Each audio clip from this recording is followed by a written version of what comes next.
Welcome to the Canterbury A P Show. We've got a special program for you, just to meet some of the people who are doing wonderful things, and we're playing it now so that you can find them when you come out.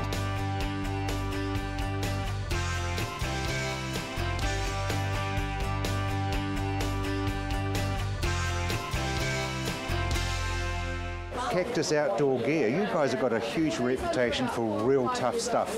Yeah, we certainly do. It's all made here in New Zealand, either Nelson or here in Christchurch. As you can see, we're pretty busy here today at the Slip Show. Yeah. So tell me, what makes it so tough? Is it the fabric, or how are they built? It's both fabric and the construction. She's made out of really heavy-duty canvas and with really, really solid threads. It looks as though it's quite stiff, but well, what's it like to wear? Oh, once you get the garment on and you start using it, it starts to soften up, and after a while, it turns into a really good product. So obviously you throw it in the washing machine at the end of the day? Washing machine, yep, we've got some washing instructions. Check them out on our video. You can wash them in the shower.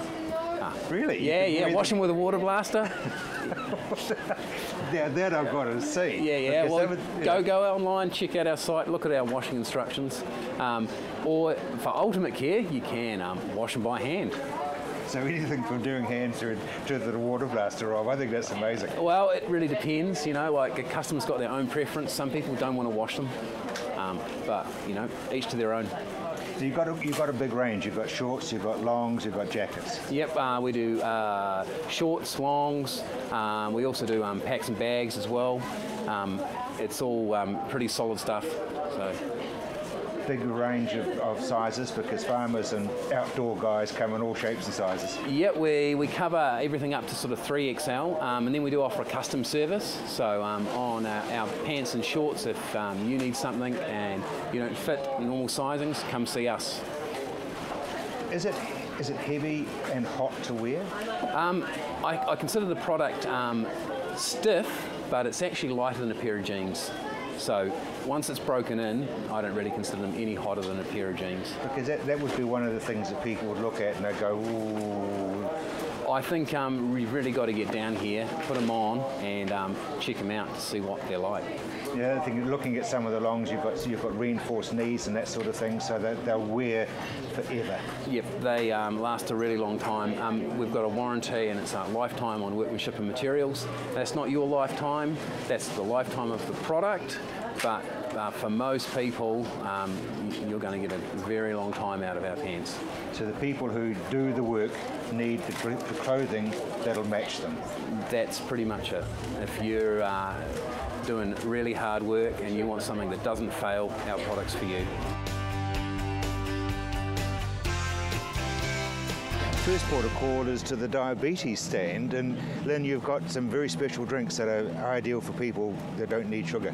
That's right. These are what we call slushy, low-calorie drinks. They're high in GI, but only 5% sugar, so they're ideal for anyone wanting low fat, low sugar, and ideal for diabetics. And prevention is half the cure, isn't it? It is indeed for type 2. Type 1 you can't cure, unfortunately, and you have to have insulin all the time, but type 2 is manageable with diet and exercise and medication. Then tell me about the roses, because they're a very, very special rose. These are a very special rose in honour of Sir Don Bevan. Sir Don Bevan was our patron, and he was the first person to start societies in New Zealand in 1956. So unfortunately it's 5 years since the Prof died, and we've got a wee tribute yellow rose, and Prof always wore a rose in his lapel or shirt every day when he went out talking to people about diabetes, and he was a very, very big loss, wasn't he? Huge loss. He mentored so much research and education about diabetes. He was a real guru, and he just had such an empathy and understanding for people with diabetes. And tell me a wee bit about your sales table, because you've got lots of goodies there and it's all supporting a very good cause. Most of our sales table is about information. We have recipes, and we also have our little seeds, because there is a real drought on bees in Canterbury, and these are what makes honey, and also for agriculture. We can't have any agriculture or forestry. The trees won't grow without bees. So we have a range of little seeds that we just need the bees to make the seeds grow. So we have one in honour of Prof, and these are forget-me-nots. We have sweet peas, and we also have a range of pins, bracelets for identification, and of course our very popular Barnaby Bee soft toy. And you've got a cookbook there? We have a cookbook. This is our Be Healthy cookbook. In the Roman times, you discovered that people had diabetes because the bees hovered around the sweet-smelling breath. So that's why we have the bee as our mascot.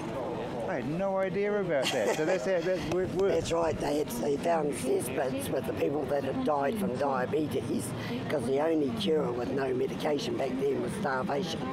So the bees and the ants hovered around the sweet breath and the sweet-smelling neuron. Well, thank you very much indeed for my history lessons, and good luck with all the things on your stand. That's wonderful. Thank you.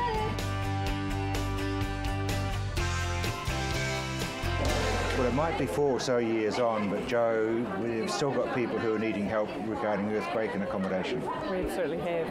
So the the Canterbury Earthquake Temporary Accommodation Service is there to support those people. We've got 3 service lines that we deliver. One is assisting people to find that temporary accommodation due to, if they're needing it for repair, rebuild. We've also got temporary accommodation assistance, which assists with funding. So if they have costs over and above due to that temporary accommodation, we can assist them there. That's not income and asset tested, so that's a really good support. The third service line is CTAS, Canterbury Earthquake Accommodation Assistance. Actually also supports people with earthquake coordinators. So we assist householders to navigate their way through the myriad of services that they need to. Because it is a minefield, Joe. Absolutely. There's a lot of different organisations that people need to work with, and when it's their first time through something like this, they're not going to know it all, and they are going to need the support that CTAS can give, and also earthquake coordination. You're still busy because it's 4 years down the track? Absolutely. So we'll remain busy while there's still people with unresolved claims and still, with cash settlements and working through rebuilds and repairs. Absolutely, we've got demand for our services. So you're the fence at the top of the cliff, not the ambulance at the bottom. We'd like to think so. Obviously, people do need to get hold of you. You've got an 0800 number. Yes, so there's 2 0800 numbers. We have one for the Canterbury Earthquake Temporary Accommodation Service, but they can also access us through the Canterbury Support Line. Now, the Canterbury Support Line is an 0800 number where they can tap into a number of support organisations, not just earthquake organisations, but if somebody has a need for a service and unsure where to go, the Canterbury Support 0800 number is the one to use. And as far as the Googling, because people may not remember an 0800 number, we can Google you? Absolutely. We've got a website, so if they just Googled Canterbury accommodation, then they'll come up with the CTAS services. So how many people have you helped? Have you got any idea so far? Gosh, I know within the Earthquake Coordination Service we're around about 9,000 households that we've actually assisted, so that's the navigation service. Temporary accommodation assistance, probably about 2,000. Matching and placement, I think, a similar number as well. And you're obviously expecting a lot of people to come in and to say good day to you and probably thank you for everything you've done already to them. We've so you've been at the show. We've already had a couple of people come past and say that their mother or their sister or themselves have used the service and really appreciated what we've been able to support them with. A chap this morning talked about using the villages, the temporary accommodation villages that we have, and really appreciated that support. Well, I think the whole of Canterbury in particular, New Zealand in general, are right behind you. Thanks, Rob. Well, people are needed when you probably least expect it, but Red Cross have been there 100 years, but you've got a new app. Yes, we have. We've recently released an app that gives people life-saving skills at their fingertips. It's probably the one app that could actually save your life. Are people into that sort of thing? Because normally you don't think about it or sweep it under the carpet. No, we've had a great response. So we launched about 4 weeks ago, and since then we've had more than 10,000 downloads. So what are people getting on it? So people, there's 3 sections that you can go through. So the first section is a learn section. It takes you through first aid scenarios. You can learn about first aid before you need to use those skills. The second section is a prepared section, and the prepared section gets you thinking about what you need to do to prepare for a natural disaster and to help get through. The last section is an emergency section, and that's what you do if you come across a first aid emergency. It takes you through easy, simple steps, and even gives you the ability to call 111 from the app. So how do people download it? So you can download the app from the Google Play Store, or from Apple iTunes, or from our website, New Zealand Red Cross. Well, that would probably be the easiest, wouldn't it? Does Google Red Cross? Google Red Cross, and you can check out our app and download it from our site. Okay, this is part of the Connect. On your site, you've got 100 years. You guys have been going 100 years. Yeah, so New Zealand Red Cross this year has been delivering first aid. Doing first aid. Sorry, it's a bit noisy in here, that's why you... So 100 years of first aid, but you're also still doing a lot of caring according to the poster over there. New Zealand Red Cross has been delivering services for 100 years, so this year we'll be celebrating that, and really nice that we celebrate 100 years, and we've also got new technology, and we're at the forefront of things as well. Coming way over the other side there, you've actually got a checklist that you can have a look at, and you're giving away a free computer downloading type thingy. Yeah, so about being prepared is having an emergency plan, and this will help you go through that checklist, work out what things you need to have prepared. If you come in and get one of those, we'll give you a free USB stick, great place to store some of your electronic documents that you can easily grab in the case of an emergency. So basically you put it in your car or put it in your safe or whatever. Yeah, so we would encourage people to have an emergency kit ready to go, and with all their crucial documents, some of them will be electronic, and they can grab those and make their way to safety. So it's preparation, so 100 years of working with the community, doing wonderful things, and you're taking us safely into the future. Yeah, we find communities are far more resilient if they're prepared, and we want to enable communities to be prepared, and what better way to do that with these resources and app. And if you want to know more, come down and check us out at the show. Men are notoriously bad at looking after themselves, but you're doing some very good man health type things here. Yes, indeed. We've taken these opportunities to come to things like the A P shows to catch these blokes who won't go and see their doctor, and just take the opportunity to have a chat about how's your blood pressure going, so we can offer a free blood pressure check. We've got Steve August here with the back pod looking at upper back pain and neck pain, particularly for lifting and bending over, all that sort of thing. And we're just talking also about the recently reclassified sildenafil, which people will know as the trade name of Viagra. It's now available over the counter, but the whole heart of that is around health, men's health. What are the causes behind that? So although you can purchase it over the counter, we still have to have that health conversation. So we hope that'll be a good talking point this weekend. I guess there'll be a lot of wise frog marching their husbands into your tent. Well, I've known that occurs, so there's many questions on behalf of a friend. Yeah, well, that's the other thing, of course, isn't it? Yes. So, I mean, how bad are males at being checked over? Because we do fall over and when it's too late. Well, too many men are dying too early, and that's the point. We've got people in their 50s and early 50s to early 60s who are having heart attacks. Many of that's preventable, and men generally present late. So for things like bowel cancer, we've got the bowel screening kits here as well. For bowel cancer and melanoma, the two most preventable diseases if we can get onto them early. If you don't present early, the fatality rate's too high, and too many men in New Zealand die from those two diseases every year. Farmers, Bernie, are obviously out in the sun a lot. They are indeed, and of course the older farmer who has said, look, I never wore a hat, I didn't do it that way, they are now showing up with many of these skin lesions. We've seen people with melanomas walking past. They tend not to come in, and they don't tend to do anything about it, and unfortunately melanoma is one of those diseases, if caught early, the success rate is quite high, but if it's not caught early, the fatality rates are just astounding. You don't have any rubber latex gloves for the boys to worry about? No, nothing like that. It's just a nice friendly chat. Because there's a phobia about a latex glove as far as men are concerned. Well, I think there's a phobia for anything below the belt. It's just they don't go there. Men just don't talk about it. I think what we're trying to do is raise that awareness, and I know from my own experience is that my dad and his uncles never talked about those things.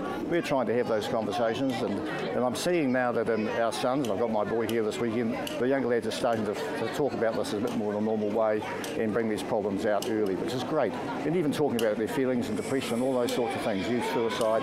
It's great to see men sort of now stepping up and having a look at it. Perhaps the back pod could get them in here, Bernie, and you can grab them for the rest of it. Well, Steve's great. It's great to have the inventor of the back pod here, and he's picking people out as they walk and talking to them. He's a trained physiotherapist with 30 years of experience all around back pain, and look, his product's amazing, so it's great to have him here. All power to your elbow, Bernie. Thank you very much.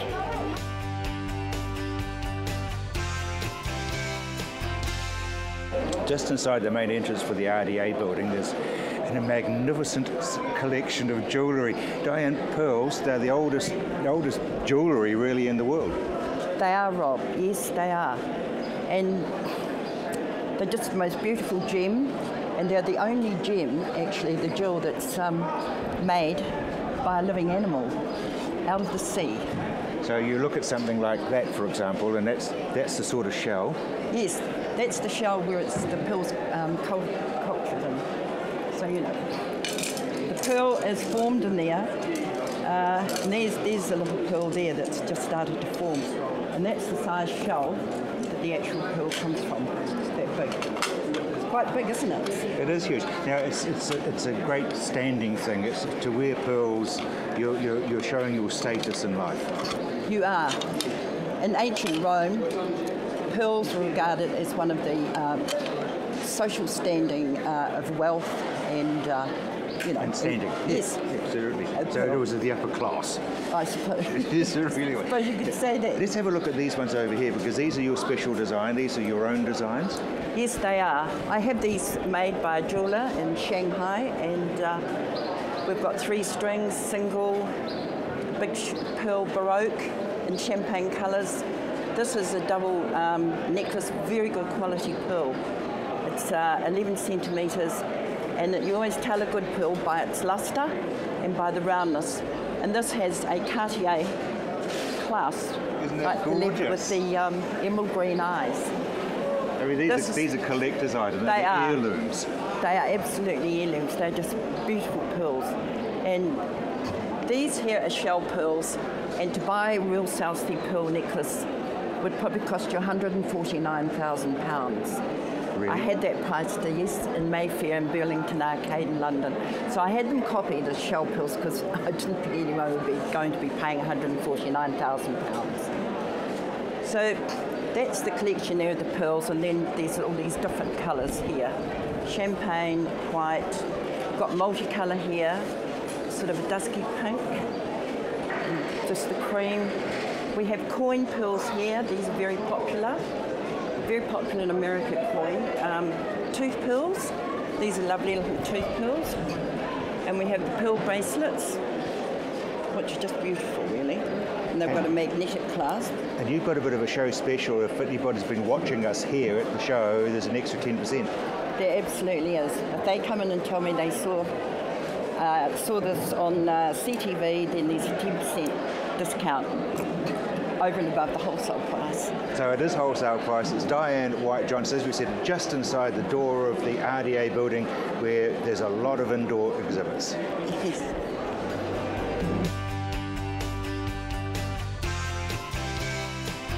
And I guess that shows the uniqueness of the A P Show above all others shows throughout New Zealand. It brings town to country and country to town, which is lovely. It's really, really nice. So what's the message from the Christchurch City Council? Well, Rob, we want to get out with our long-term plan. We want to really make sure people have their say, look at the options that we're presenting to get out of our $900 million debt, and it could be more or less, let's face it. We're the same as anyone else dealing with insurances and others. We don't quite know what that bottom dollar is going to be, but we've got to make decisions. We've got to get out of this hole, and we've got to move forward, because the long-term plan will be dictating what we do for the next 10 years. And so, Tim, you're basically asking people who have come to the show what their thoughts are, because it's a great opportunity. Oh, look, exactly. This is the best opportunity they're going to have to come and see what we're talking about, see those options that are available to them. This is our city and we need direction from our people. So when we sit down and look at this deficit and how we can get out with the long-term plan, what are the do's and what are the don'ts? I keep thinking that the citizens are taking ownership of their city. Well, I certainly hope so. That's this new council, we've been transparent, we've been opening the books, and now we're asking them what are the do's and what are the don'ts, because we've got a number of options, but we really want to hear from them about what they want us to do and what not to do. Wish list. Wish list. A magic checkbook somewhere. Sorry. But as far as the people are concerned, the citizens are concerned, it's their wish list, isn't it? Absolutely, and we've got to remember, I mean, I always remind myself, I'm not building the city for me, I'm building it for my children. So those essentials, which are the 3 waters, the infrastructure, etc., they have to be done absolutely to the best we can, so they are going to inherit a city that they can be proud of. How do you motivate people to get excited about sewage and water supply, because it's all underground and it's not like a building that you can see? Well, until they get a problem, I suppose they don't get too excited about it. But I think through the situations that we have lived through, we're far more aware of it than other places around New Zealand. So I think people are conscious of it. Certainly the rivers, Avon and the Heathcote, people are very aware of it. So I think people are far more aware of it than they have been. So it's easy to get people more excited, I think. One of the nice things about you being at the A&P show, I guess, is that we only normally hear the negatives when there's flooding or when there's wind or there's whatever, yeah. But this is a chance to be positive and take ownership, as I said. Absolutely, and I mean, you know, it's a chance for the rural to come in, because the rural it affects our aquifers, etc. So that combining of the two, the rural and the urban, it's lovely. It's really nice. And you're going to be busy, I hope. Oh, look, we're flat out, and it's great, and it's really good information we've got. People can jump online at yourvoice.ccc.govt.nz, and we really want to hear from people. City Council, they're putting a face to their City Council.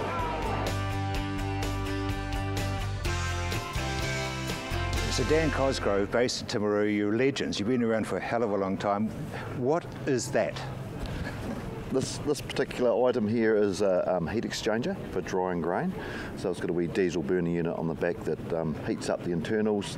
You have a big fan on it that blows the air through into the silo, through our little unit over the back there, which is called a grain conditioner, and it pushes the air up through into the grain and dries the grain, or you can use it also for just cooling down the grain as well after running hot air through it. So if it's heating or it's wet and a bit unfit, you can still... Yes, so it's for drying it and bring the moisture levels down on it. It's pretty clever sort of stuff.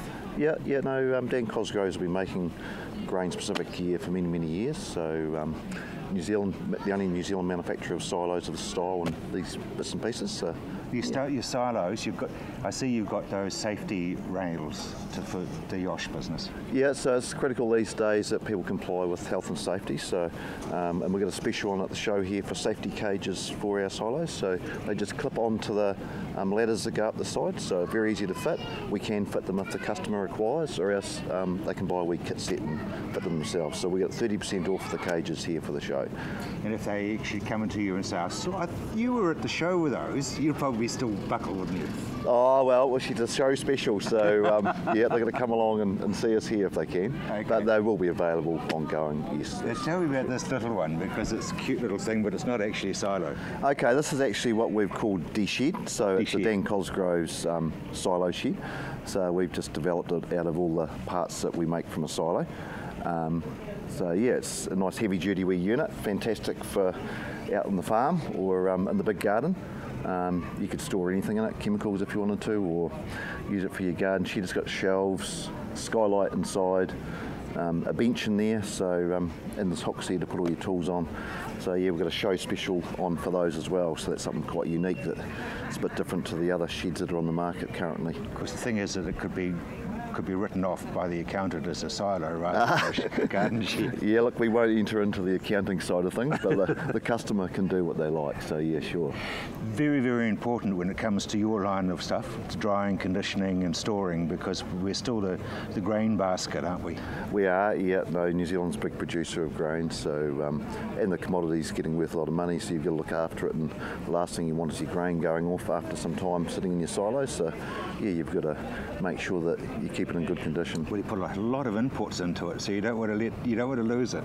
No, that's right. That's the money in the bank sitting in the silos. So yeah, no, it's got to be looked after 100%, and that's what we're about. You know, supplying a customer quality products that look after their product.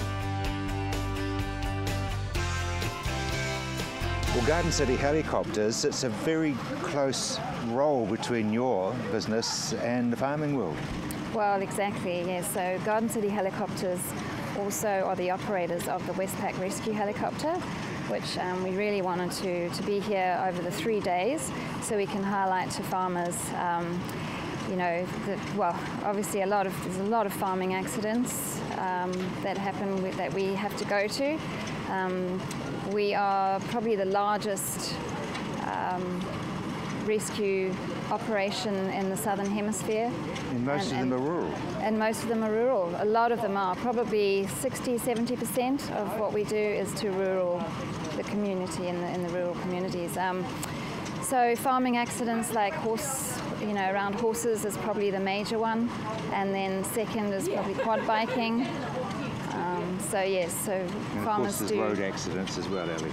Lots of road accidents, and yeah, but accidents with cattle, cattle crushing people, and so we're here because we want to get their donations. But we also want to show off our little Robinson 22 helicopters here, which we teach people how to fly helicopters, and of course the farming community love to, often need helicopters instead of horses and dogs. And so well, they're doing them for mustering now. I mean, if you haven't got a helicopter in the high country, you're doing the old 1950s way. Exactly. And a friend of mine who has one of these helis, he said to me actually that what he's found is it's cheaper to run a helicopter than it is to drive everywhere, because it takes so long, because he has farms on the west coast and up North Canterbury and all that, and so driving to all these farms takes a lot of time. So for him to be able to hop in the heli, fly over there within sort of 10, 15, 20 minutes, if you value your time, a helicopter is actually not as expensive as you might think. So a lot of farming community love to, want to learn how to fly, and they can come to us to do that. So you take somebody who's never flown before through to the license and beyond? Yes, exactly. Yep. Yeah, so we have these little dual helicopters here. So the pilot, obviously a qualified pilot, sits beside you. And we take them right through. If they want to come and do a private pilot's license, that's no problem. Or if they want to go on and be a commercial pilot, we can do that as well. And very briefly, you've got the squirrel for sightseeing.